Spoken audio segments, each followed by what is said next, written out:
Yeah. It's me. I finished the DeMarco report and the Jenkins report.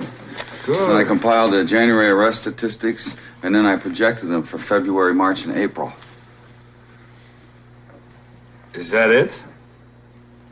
I cleaned my revolver. Fine. Is there anything else that I should be doing? No, not at the moment. I'm not thinking about it. Good. But you are.